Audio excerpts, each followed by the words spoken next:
I just wonder why you won't condemn it when your own leader, Omar Bakri, said quite simply, I condemn the killing of innocent people on the 20th of July. Yeah, why won't you say what he said? No, at the end of the day, innocent people, when we say innocent people, we mean Muslims.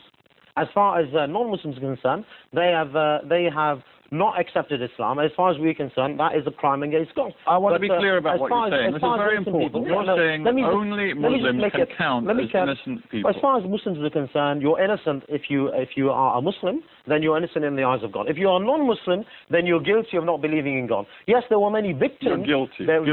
Are you seriously suggesting that everybody on those tube trains and on that bus in London on July the 7th was in some way a legitimate target? You don't allow me to answer the question fully, Stephen. You're never going to get to the bottom of it. Let me begin by saying, as a Muslim, you must have allegiance where the Sharia says that you have allegiance. You must hate and love for the sake of Allah. You must praise and dispraise for what the Sharia says, you praise and dispraise. So as a Muslim, I must support my Muslim brothers and sisters, wherever they are in the world. I must have allegiance with them. I must cooperate with them. I must love them. And similarly, on the other hand, I must have hatred towards everything which is non-Islam. You know what, I'm trying not to interrupt you too much, but I still don't feel you have addressed my question. Were the people on the underground trains and on the bus legitimate targets because they were not Muslim? I'm coming on to your point. Some of them actually were. No, you've asked about 2 or 3 different questions. You've asked about innocence. You've asked about whether they were legitimate target. You've asked about whether I'm condoning or condemning. You've asked about whether I praise them. We've moved on from that. No, but all of those questions, very simple all of those questions deserve to be answered, and obviously we have the time to explore them. So if I just continue with this particular point, as far as Muslims are concerned, their allegiance is always with the Muslims. So I will never condemn a Muslim for what he does. Indeed, I must stand with him, whether he's an oppressor or oppressed. Sheikh Bakri declared Britain to be Dar al-Harb, which basically means a land of war, a land where... Britain's always been Dar al-Harb. Britain's always been Dar al-Harb. Dar al-Harb is a place where there is non-Islamic law.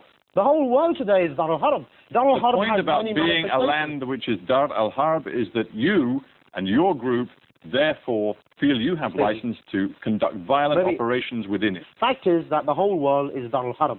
There are certain areas where the Muslims are actively liberating their land. So why on the 18th of January did Omar Bakri declare Britain to be Dar al-Harb? If it's always been the case, why did he choose to say it? Yeah, because you never bothered to listen to him before. But the fact is that Britain changed from being Dar al-Harb to being Darul Fitna. Darul Fitna is a place where the Muslims no longer have sanctity for their life and their wealth. That was the change. Otherwise, Britain has always been Darul Harb. Zawahri has said that he believes there will be, should be, new operations in London, inshallah, God willing. Do you feel the same way? Well, I think that's inevitable. If you don't change the cause of what took place on 7/7... I'm not asking you if you feel it's inevitable. I'm asking you if, like him, you are calling for them. No, what we're calling for the British public and the British government to wake up. Withdraw your forces from the I'm asking you not to talk about the British government. I'm asking you to give me your opinion on Al-Qaeda's leaders' new calls for attacks in the United Kingdom and in London. That's his call, isn't it? So obviously I'm asking you, will you condemn it?